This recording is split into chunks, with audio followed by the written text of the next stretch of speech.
okay, we actually have this. This is going to be the full lore summary of the Arks of Omen Lion book. This is not coming from the hacker known as 4chan. This is now coming from my sources. I've seen this with my own 4 eyes, so you can trust everything that I'm about to go into, that I'm about to say. Now, if you don't want to be spoiled, this is your first and only warning, because this video contains huge, massive, epic spoilers that ends the Arks of Omen storyline, or should I say, begins a new chapter in something else. So let's jump in and let's get waffling. So just to bring everyone up to date where we are in the story, the Dark Angels were attacked by Vashtorr. Vashtorr wanted something from the rock. He was repelled by the Dark Angels with the aid of the Ultramarines,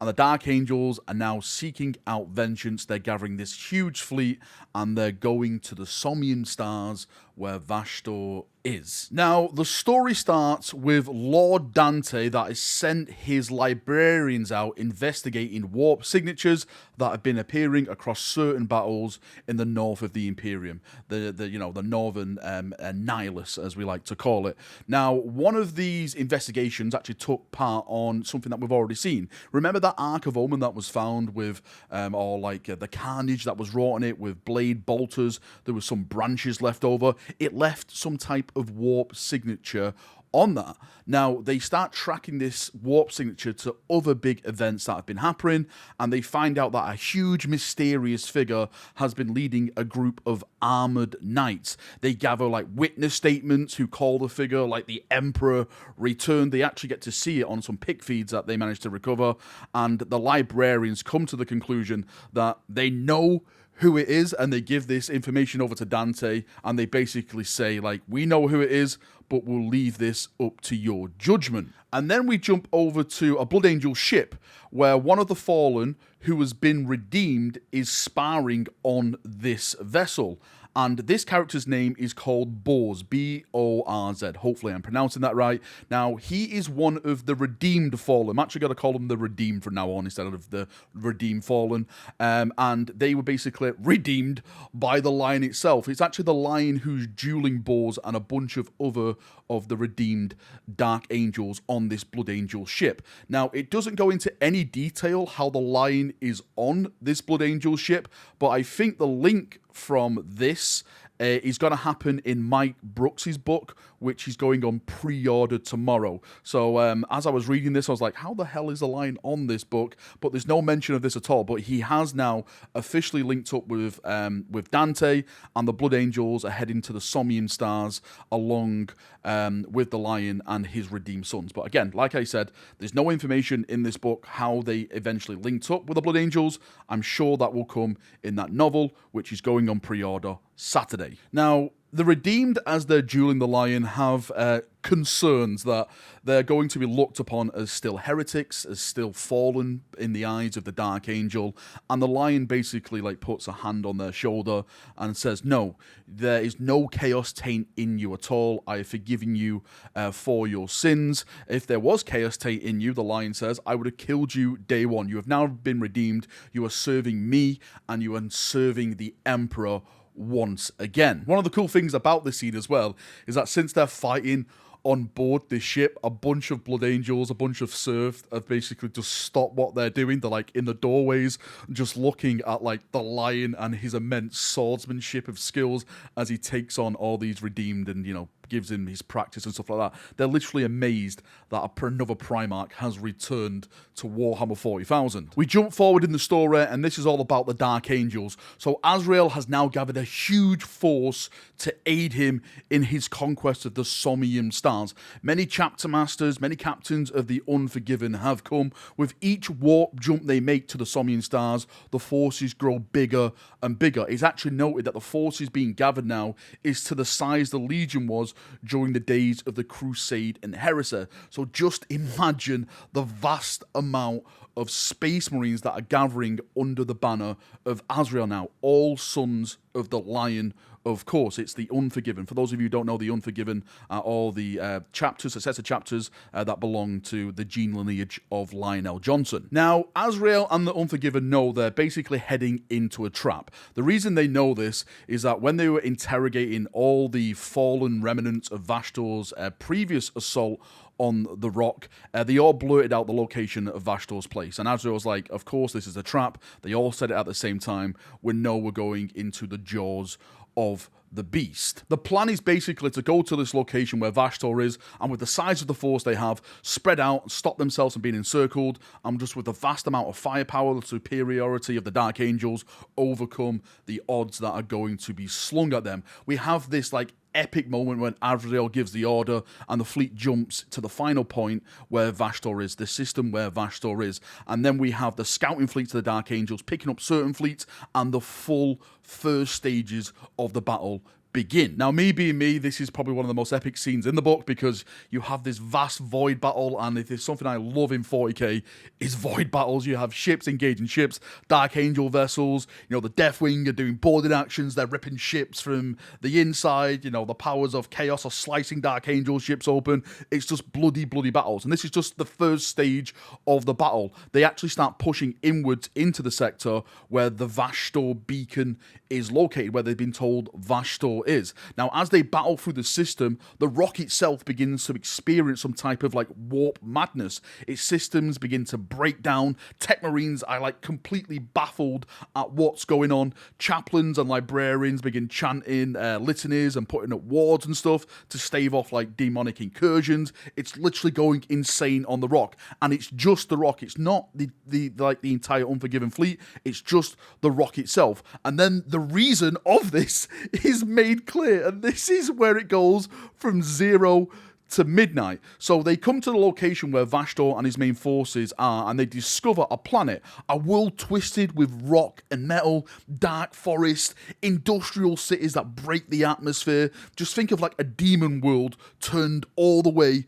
up to the 11. Now they begin scanning this thing, and they realize that this actual planet they discover is Caliban. It's Caliban. It's like a hybrid version of Caliban. The Dark Angels and the Unforgiven are like completely confused. They're shocked. They're furious about this. Basically, they're watching their shame in front of their eyes. Now, the planet is technically Caliban. So when Caliban was torn apart at the end of the Horus Heresy, it wasn't just the Fallen that was spread across it with like the warp storms. Chunks of Caliban were also spread. So Vashtorr has been collecting these chunks of rock basically, and he's made like a hybrid planet out of it all. That's why they're reading it as Caliban, but he's obviously forged it with his infernal, dark, you know, mechanicum magic. He actually doesn't call the planet Caliban. He calls it WYRMWOOD. We had this conversation between Vashtorr and Abbadon that explains that Caliban was once an important planet back in the day of the old ones. He explains like before, like, we came from the ooze, like there was gods amongst gods, and you guys like are basically nothing. It's Vashtorr going into like a Vashtorr rant. The planet was made to place all the artifacts upon it so a ritual can commence. They need the last artifact from the Dark Angels that is confirmed to be the T'Challa engine. I always say this wrong. I call it the Tamagotchi engine. It's basically the engine that's in the heart of the rock, which can teleport. It's like this twisted AI type of chaotic device. Dark Angel players, you'll know what I'm on about. Now, once they have this third and last artifact, they can create something called the Dissident engine, but we'll get into what this Dissident engine does later on in the video. It's at this point when the Dark Angels are completely stunned at what they're seeing before them that Abbadon and Vashtorr launch their trap. Their forces have been hiding, lying in wait for the Dark Angels to come in closer. Black Legion ship rush towards the Dark Angel and the Unforgiven fleet. Vashtorr and the planet begins to open fire on the fleet. Azrael and his forces are completely furious at what they see before him, what Vashtorr has created, what he's done. The fleet opens fire. There's a brand new void battle, which is even more epic than the last one. Ships being torn apart, absolute guns blazing up everywhere, and the Dark Angels themselves decide to assault the planet. They need to assault the planet because this is where like this big warp signature is, and this is where they feel like Vashtorr is, and they need to go down there and end this once and for all. The sky of this dark planet is lit with assault pods. Aircraft are being ripped apart as the Unforgiven make planetfall and begin purging. Squadrons of like land speeders like ride out like the rider of the Rohirrim, unleash wave after wave of carnage, taking down like heretical foes. Azrael, being Azrael, lands closest to the source of this power, and it's basically like a palace. They gather what they have. He's like leading some like legendary heroes, and they begin looking for Vashtorr because this is where the warp signature is located. Try and think of this as like the Hunger Games. For people who have watched the Hunger Games, you know, like when like the Resistance assaults the city and there's like pods coming out of the ground with like traps and stuff like that. This is what this full planet is. Like the Dark Angels are being ripped apart, the Unforgiven are being ripped apart at every bloody section, but they're just fighting through it because this is the Dark Angels. They have come for vengeance. They have come to put their retribution on Vashtorr himself. Now, of course, while all this is going on, the battle fleet is still raging. Abbadon is boarding ship after ship. Vashtorr's Bale fleet is targeting ship after ship that is protecting the rock because Vashtorr is not actually on the planet. Even though the Dark Angels think he is, he's actually in orbit hiding because he needs to get to the rock to get this last artifact. Now, new warp signatures start slowly appearing on the edge of the system, and the Dark Angels and the heretics themselves think that this is even more reinforcements coming to the aid of Abbadon and Vashtorr. Now, Azrael eventually reaches the heart of the palace, and he sees this altar, a huge brass altar shrine that is covered with skulls. There's like all world eaters around it. They're all chanting. Azrael sees like cultists chanting. There's like loads of like beheaded people. There's blood, bones, everything that you can think of that is going to be surrounded by this huge world eater altar. Now, before Azrael can give a command to destroy the altar, to start opening fire on these world eaters, the altar itself explodes, and from it comes Angron, roaring and belching to the sky. I have returned! Blood for the blood god! It's Angron, and Azrael in that moment falters, and he is literally dreading what has appeared in front of him. But all is not lost, because those beacons on the edge of the system actually turn out to be the Blood Angels. Like, Abbadon was easily purging the fleet in orbit. His years of experience are counting everything the Unforgiven are doing, because at the end of the day, this is Abbadon. Abbadon is like the master of whatever. We know what Abbadon can do. But, you know, the warp signatures turn out to be the Blood Angels. Dante has brought with him a vast fleet. Fleets that have been gathered in the northern parts of the Imperium over the years, ever since the devastation of Baal. Not only Space Marines, but the Imperial Navy there. You know, huge fleets of Imperial Guard to aid the surface war. Everything like that. The Unforgiven themselves are absolutely confused on how the Blood Angels are here. How do they know about this secret operation? But of course we know how they know, because the Lion is on the Blood Angel side. He's on their fleet with him. Dante looks upon the battle. The serfs on the ship take like deep breaths in as they witness this just vast amount of carnage that is in front of them. Dante hails the Unforgiven and is like, "We have come to aid you," but he's just met with like cagey and stiff responses, because all this was supposed to be a huge secret. The Unforgiven, the Dark Angels, can't let the Blood Angels find out what the hell is happening here. Now, Dante, seeing the unresponsive reaction from the Dark Angels, basically opens up a fleet-wide vox to all the forces of the Dark Angels and the Unforgiven, and he declares to all the sons of the Lion that their Gene Father has returned with him. The Lion is with me, and this completely shocks like all the forces of the Dark Angels and the Unforgiven. It actually mentions like they go into a like silence for like a full-on minute. Then comes like a storm of questions and oaths. The leader of the fleet, known as Grandmaster Necarius, cuts into Dante's like personal feed and claims that if this is true, then the gene lineage of the sons of the Lion would owe the Blood Angels a debt they could never repay. Nake asks if he can actually speak to his gene father, but Dante has informed him that he's already deployed off his ship by unknown means. These unknown means, I think it's called forest walking, type of like, you know, Caliban shenanigans with the Watchers, that type of stuff. Now, back on the planet of Wyrmwood, Azrael and his forces are being absolutely slaughtered by Angron and the World Eaters. They're being pushed back bit by bit.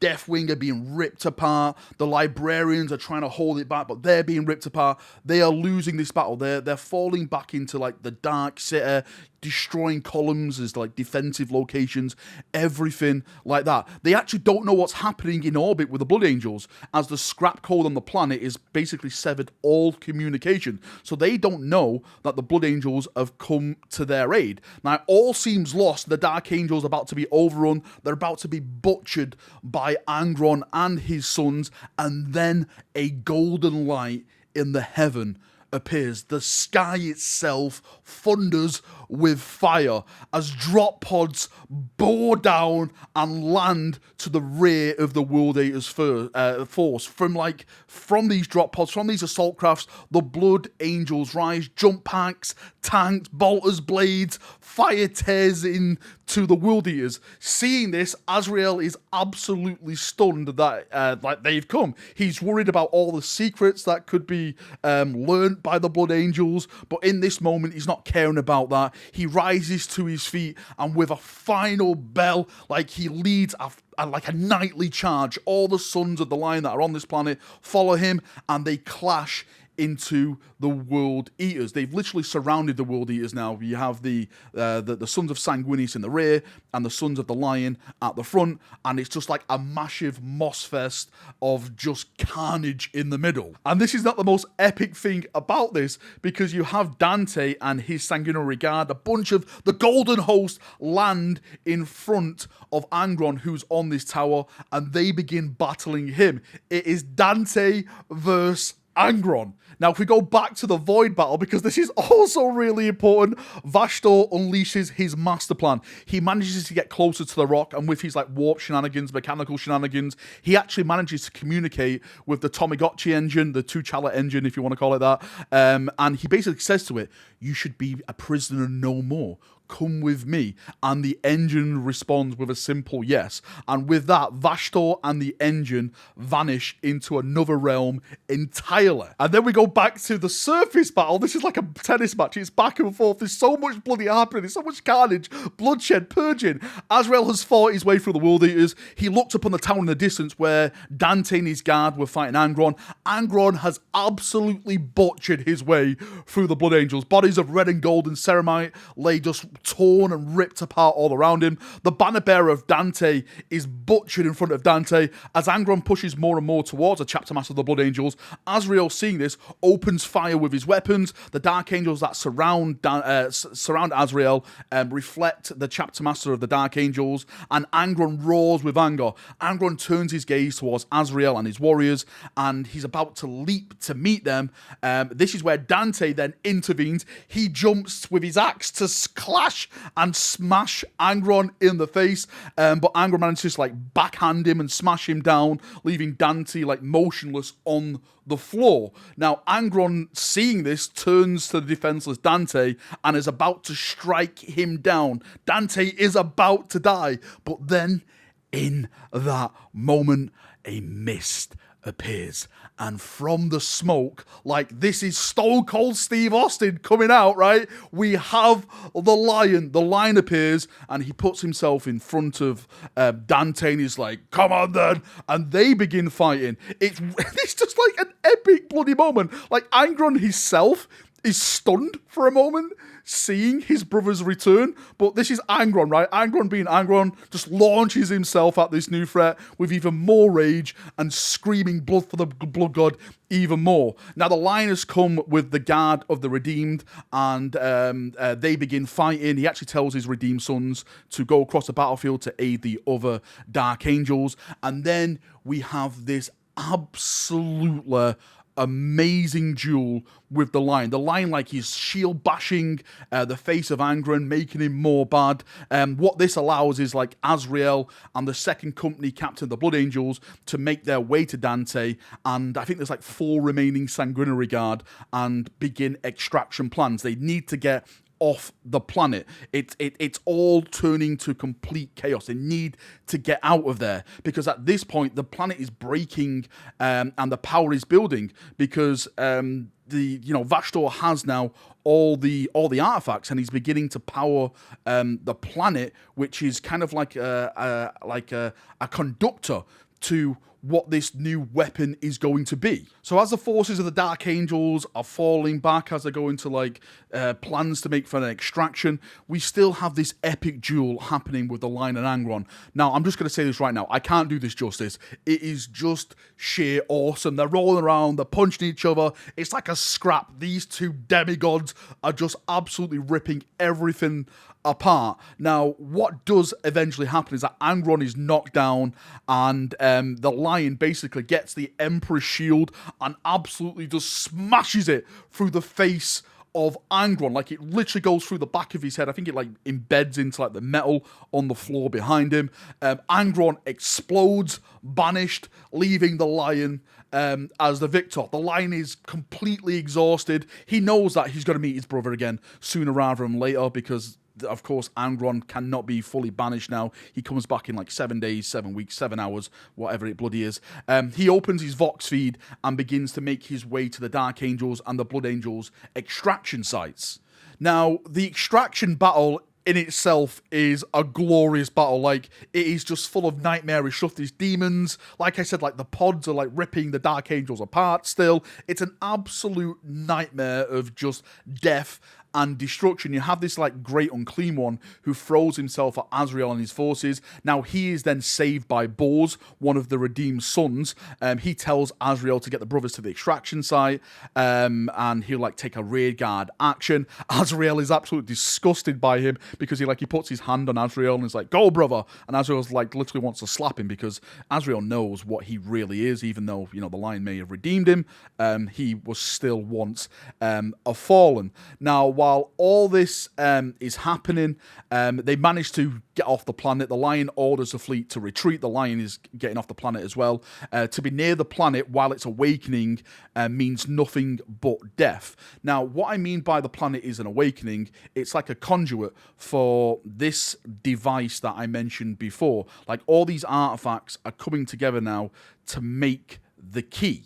Now, if I've read this right, hopefully I'm doing this justice, what the planet turns into is a portable webway, a portable key where it's looking for this lock. It allows them to look for this rock, for this ancient device that was made by the Old Ones many millennia, many millions and millions of years ago. And this is what it's doing now. It's powering it up. They've actually won. The Chaos Forces have actually won.